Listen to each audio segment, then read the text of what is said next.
Y'all did not leave any podium space for my notes.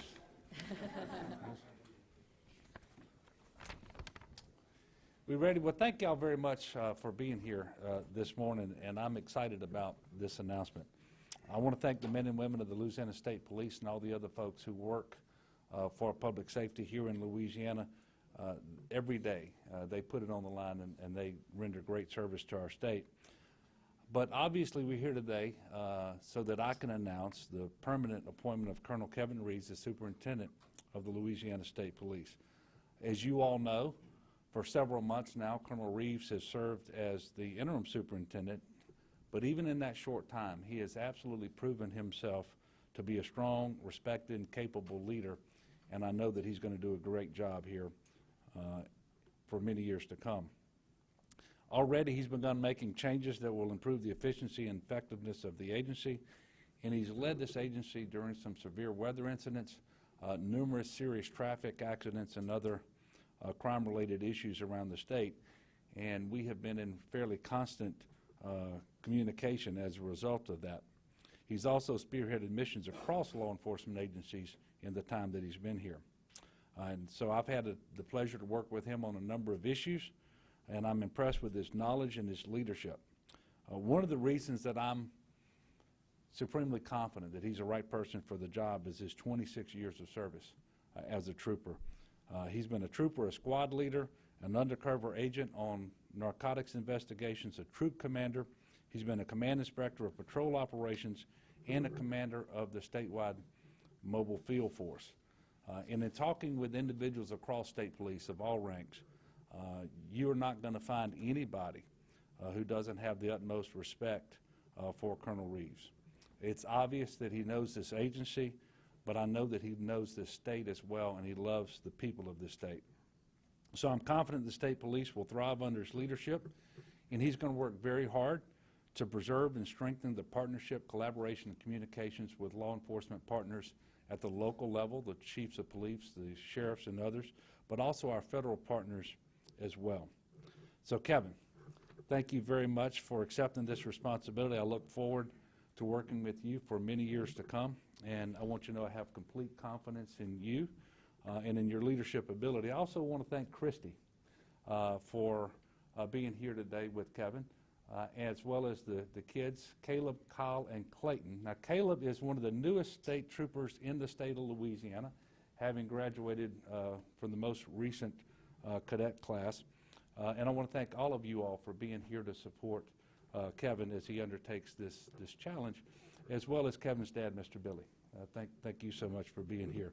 You have my support and the support of my administration, and we're excited about what you're going to do leading state police. Thank you so much. Thank you so much.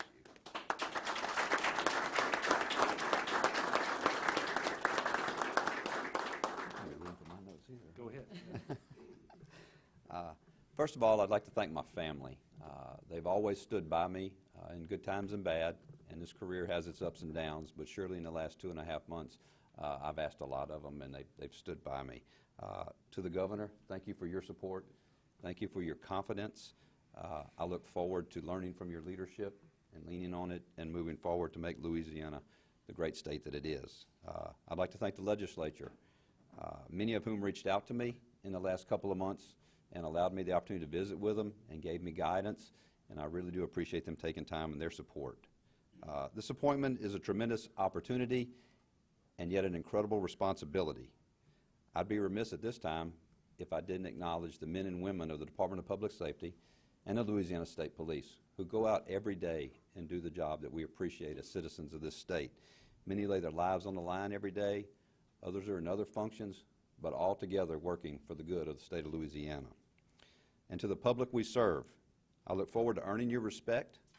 I look forward to working with you. I look forward to making this state police your state police and making sure that public safety remains our #1 priority. As far as the future for state police, much has been reported about our department over the last year.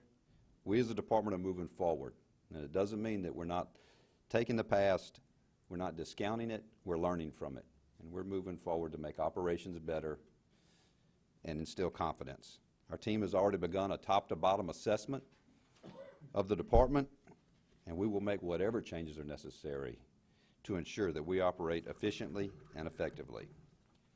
We know as a state we have some challenges ahead with the impending retirements of state police next year, but we will face these challenges together, and we will come out strong, and we will be a professional, respected police department that we always have been. Thank you very much.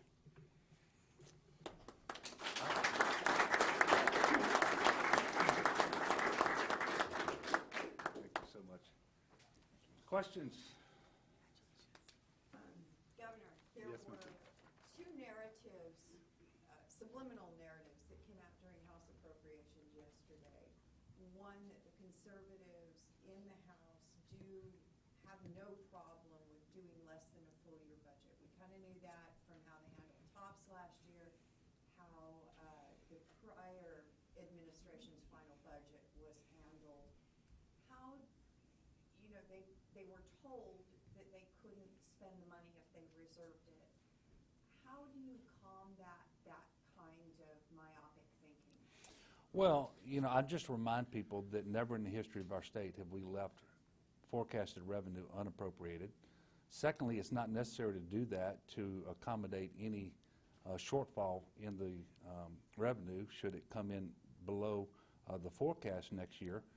We were able to do that this past year because Jay Darden, the Commissioner of Administration, and I, we had the executive branch agencies modify their spending plan at the very outset of last fiscal year. And so we can do that, and we certainly don't need to leave money unappropriated.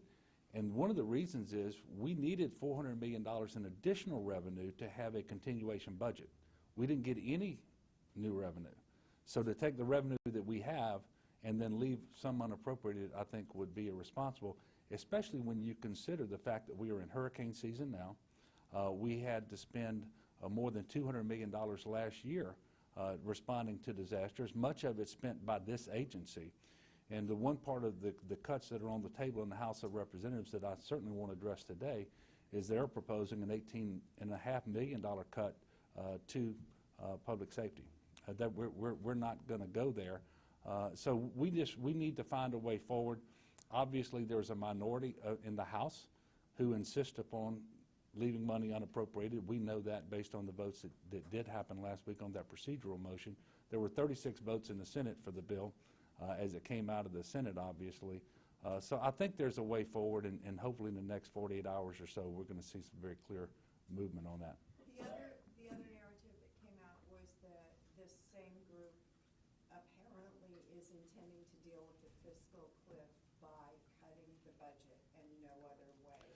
Well, first of all, I reject that. They're not going to take a $1.5 billion state general fund and just cut it and not replace some of the revenue that's fallen off the table. That's not a serious proposal. And if you'll notice, when they talk about cuts, they don't really want to make those either. They tell me and Jay Darden to make them. So they need to get serious and do the people's work. And they didn't do a single thing this session to address the fiscal cliff that looms. In fact, it'll be on us at this time next year.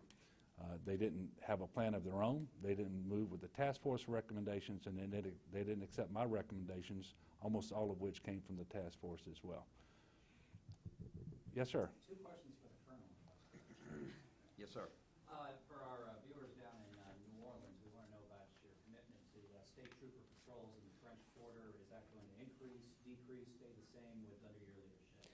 Well, we're obviously committed to supporting the New Orleans Police Department and the citizens of New Orleans to make it as safe as possible. We're going to look at our footprint that we have there and see if any adjustments need to be made in the future, one way or the other.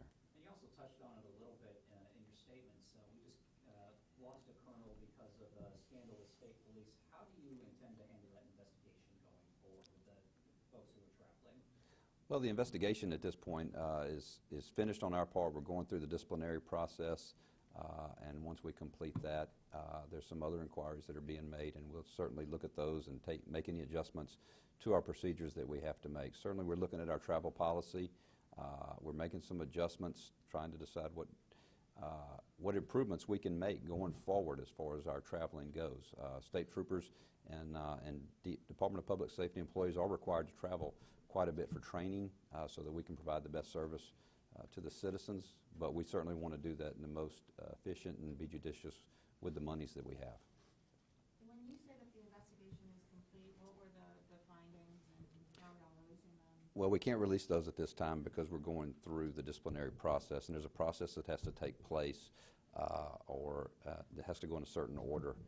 And so when we finish with that, we'll release the findings. So you'll announce the findings and who was disciplined and how all at the same time? I'm sure we'll have to take a look at that and see. Okay, and then I know that the Division of Administration and the Legislative Auditor's Office also had people that were supposed to be looking at travel records and financial records alongside with the state police. Are those things still ongoing, or what's the status? Yes, ma'am. As far as I know, those are ongoing. We've been cooperating with them fully and allowing them to look into it. And certainly we'll look at their findings and we'll make any adjustments we need to. Let me modify that last response. When the Division of Administration was conducting an investigation, a limited investigation, and then when the legislative auditor came in, the division stopped, gave all of the materials that it had accumulated to the legislative auditor.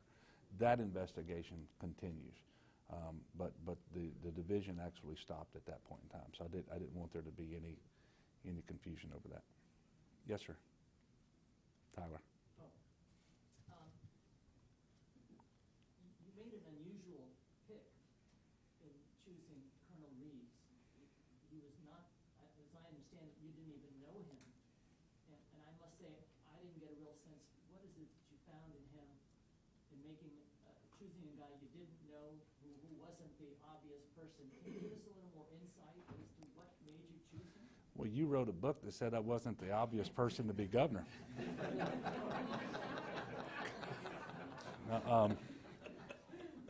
Look, Colonel Reeves and I had met. Should I have come back to that? Colonel Reeves and I had met, but we did not really know one another. But when I started looking for an interim superintendent, I cast a wide net, and I checked with people who did have a lot of familiarity with the agency and with the individuals, and the one name that kept coming up, regardless of what part of the state I was in or who I was talking to, was Kevin Reeves was someone who needed to be considered. And as a result, he got more than one interview, and I became convinced that he was the person. And the service that he's put in as interim superintendent just really confirmed that. And so I stand here today absolutely at peace with this election, knowing that very, very capable leader is now in charge here at the state police. And so, you know, it's I certainly don't know everyone in state police on a personal level, but I don't believe that I should limit you know, the search to those that I know. And so I did rely upon others, and I'm very, very glad that I did. I'm sorry. Question. Well, I mean, all these various people you talked to, what stood out about him? Well, he's solid. He is steady. His demeanor is such that I think the troopers will know that he is in charge. But he's going to be someone who's going to be very effective. He's going to set the example. I know he will lead from the front. So the sort of things that I talk about trying to do as governor, things that I learned in the military, I know that he embodies those same attributes, and that's one of the things that makes me very comfortable with him. Yes, sir. If I may then kind of to swap that, I'm sorry, I'll do it two questions. To swap that, Colonel Reeves, if you could respond, is this something that you kind of expected fully to happen for you personally to get this position? At which point? 2.5 months ago, no, you couldn't have told me that I would be standing here in this position. I was truly honored and taken back when the governor's office reached out to me initially for the interim job, and was certainly humbled and honored when he offered it to me. And since then, I've enjoyed working with him. I certainly respect him. I respect his leadership, and I consider it quite a compliment to say that he respects mine. And if I can give an unrelated question, we had a question about the National Flood Insurance Program. How vital is it that it's be reauthorized, and are there any changes you'd like to see with what the Louisiana delegation is currently doing on this? Well, I don't I'm not going to say that I need them to make any changes to what they're doing, but clearly it needs to be reauthorized. Not only does it need to be reauthorized, but we need to look at ways that we can keep premiums low and affordable so that it's meaningful for people in Louisiana, especially those along the coast. If we reauthorize the program, we need to take a look at more flexibility and how it is administered. For example, we have schools, particularly in Livingston Parish, that the deductible is going to be very, very high as they access FEMA dollars to recover from the flood because those deductibles are measured per building rather than per school. And in many cases, it's going to be extremely difficult for the parish to meet those obligations. So it's incredibly important. We've been in contact with the congressional delegation about working with their counterparts in Washington to make that happen. Look, thank you all very much for being here. And I did forget to mention this. Donna wanted to come today to offer her support to Kevin, but primarily to Christy, because she knows, having been the wife of an Army officer, a legislator, and now as governor, that spouses play a very critical role in supporting their spouse who is engaged in public service, and she wanted to come and let the family know that as well. So Donna, thank you very much for being here. You ready? Yes, sir. Thank you. Congratulations.